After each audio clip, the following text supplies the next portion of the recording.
हमें पता है कि ये कोई पबजी नहीं है जो आप बेडरूम में बैठ के, बालकनी में बैठ के, बाथरूम में बैठ के आप अटैक कर रहे हो, ऐसा नहीं होता। We are responsible people, but आपको ये भी समझना पड़ेगा sir that Indians need transparency and accountability.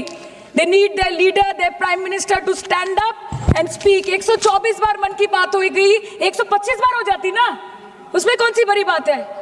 और आप बोल रहे हैं कि हम आपको सवाल न करें। Sir this is not Pakistan जहां सरकारें कम और तानाशाही ज्यादा चलती है।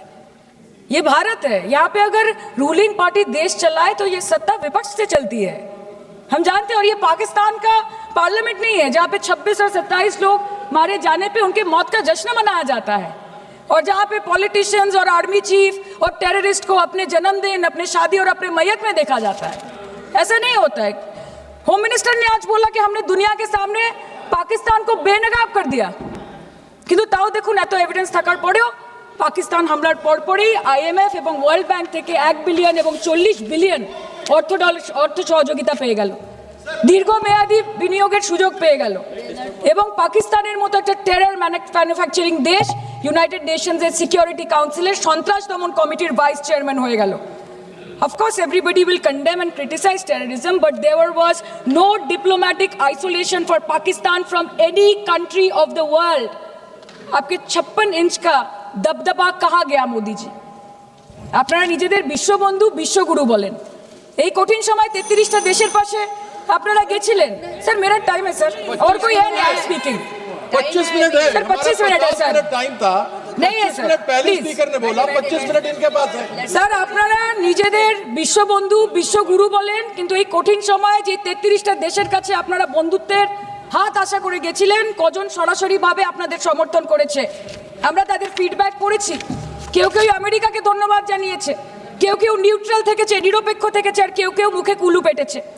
পহেলগাঁও কাণ্ডের পর প্রধানমন্ত্রী 8 বার বিদেশ ভ্রমণ করেছে, কি লাভ বিশ্ব ভ্রমণ করে যখন সবাই শুধু আয়োজনে আছে, কেউ প্রয়োজনে নেই। कल अनुराग जी बोल रहे थे कि हम किसी के पास सहयोग मांगने नहीं गए, हम विवरण देने गए थे कि हम कैसे जीते। खुद का ढिंडोरा क्या पीटना, पूरा देश देख रहा है, पूरा विश्व देख रहा है।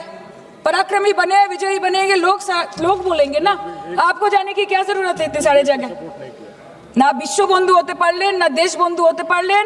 পেহেলগাঁওতে এত বড় একটা ঘটনা ঘটে গেল, পেহেলগাঁও গেলেন না। ক্রস বর্ডার শেলিং এ পুঞ্চ, রাজৌরি, উড়িতে 27 জন মারা গেল, সেখানে গেলেন না। তৃণমূল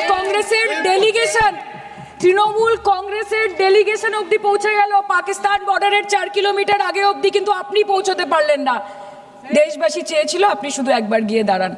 ऑल पार्टी मीटिंग হলো, আপনি সেখানে আসতে পারলেন না। আপনি ये जो बोलते हैं ना कि हमने किया है, सर आपने सिर्फ अकेले नहीं किया है, इंडियन आर्म फोर्स ने किया है, 140 करोड़ लोगों ने किया है। सर किसी का कुछ नहीं आता, सबका वक्त आता है, और जिसका वक्त आता है उसका सब आता है।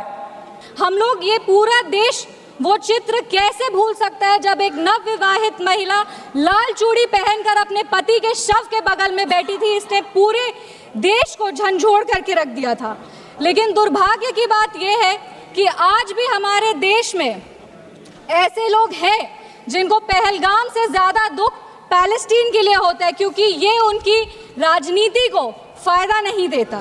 लेकिन जहां राजनीति के लिए कई लोग चुप्पी साध लिए, वहां हमारे यशस्वी प्रधानमंत्री ने राष्ट्र धर्म निभाया, और उन्होंने महिलाओं के आंसुओं को ही नहीं पोंछा, पर महिलाओं के स्वाभिमान को और सम्मान को पुनर्स्थापित किया।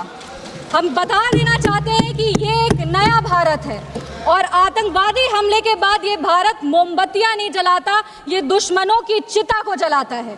ये शांति चाहता है, पर शांति अपने शर्त पर चाहता है, और अगर अपने शर्त को नहीं पूरा किया जाए तो डिप्लोमेसी से डिस्ट्रक्शन तक का भी रास्ता जानता है। इसी बात पर हम एक शायरी कहना चाहेंगे, खतों का दौर गया, अब फरमान भेजे जाते हैं, जो करते हैं भारत की आत्मा परवार, वो सीधे कब्रिस्तान भेजे जाते हैं। अभी अपने कांग्रेस के साथियों का बात सुन रही थी, और वो कह रहे थे कि 1971 में इंदिरा गांधी ने ये किया है, 1971 में इंदिरा गांधी ने वो किया, पर वो कभी भी 1971 का क्रेडिट बिहार के बेटे जगजीवन राम जी को नहीं देते हैं, जो तब के रक्षा मंत्री थे। बांग्लादेश ने उनको 1971 का वॉर हीरो डिक्लेयर किया था, और रक्षा मंत्री होने के जंग के बाद भी उन्होंने सैनिकों के रिहैबिलिटेशन के लिए काम किया, लेकिन कांग्रेस पार्टी इसको कभी नहीं रिकॉग्नाइज करेगी क्योंकि उनको दलित नेतृत्व से समस्या है। वो सिर्फ उनके साथ रहना चाहते हैं जो बाबा साहब के चित्र को अपने पैर पर रखते हैं। अगर हम ऑपरेशन सिंदूर की बात करें तो ये सिर्फ टेरर लॉन्च पैड्स को ध्वस्त नहीं किया, ये पूरी की पूरी तरीके से पाकिस्तान के हौसले को ध्वस्त कर दिया है। लेकिन एक आश्चर्य की बात है मैम, और आश्चर्य की बात यह है कि हमारे दुश्मन देश में एक युवा नेता है और एक युवा नेता हमारे विपक्ष में है। दुश्मन देश का सदन अलग है, हमारे देश का सदन अलग है, वहां के नेता अलग है, यहाँ के नेता अलग है, पर इनका सवाल एक ही है। विपक्ष का सवाल और दुश्मन देश के नेता का सवाल एक कैसे हो सकता है? मैं विपक्ष के साथियों को चुनौती देती हूँ कि अपनी राजनीति से ऊपर उठ करके कभी राष्ट्रहित की सोचनी चाहिए। अगर सरहद पर सेना लड़ रही होती है तो उनसे सवाल नहीं पूछे जाते, उनको सलामी दी जाती है। अगर विपक्ष की बात सुबह से सुने जा रहे हैं और उनकी बात को ध्यान से सुने तो वो बार बार कह रहे हैं कि सरकार ने सरेंडर कर दिया, सरकार ने सरेंडर कर दिया।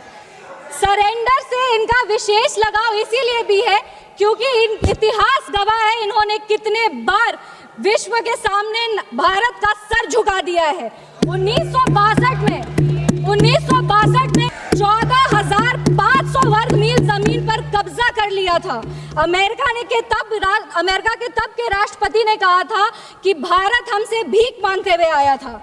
1971 में वेस्टर्न मीडिया ने प्रधानमंत्री के बारे में जो भी कहा हो, उन्होंने हमारे देश के बारे में, भारत के बारे में कहा कि भारत एक धोखेबाज देश है और भारत नागरिक धोखेबाज लोग हैं। ये था भारत का इमेज आपके शासनकाल में।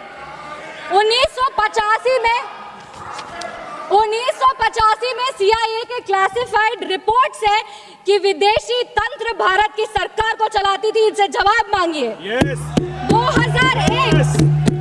2001 विश्व के सबसे बड़े लोकतंत्र के सबसे बड़े मंदिर पर हमला हुआ और ये लोग चुप बैठे रह गए। 2008 मुंबई अटैक, पूरी तरीके से देश को झकझोर दिया गया, पर इन्होंने कभी नहीं जवाब दिया। अगर आज आतंकवादियों को जवाब दिया है तो वो हमारे यशस्वी प्रधानमंत्री श्री नरेंद्र मोदी जी की सरकार ने दिया है।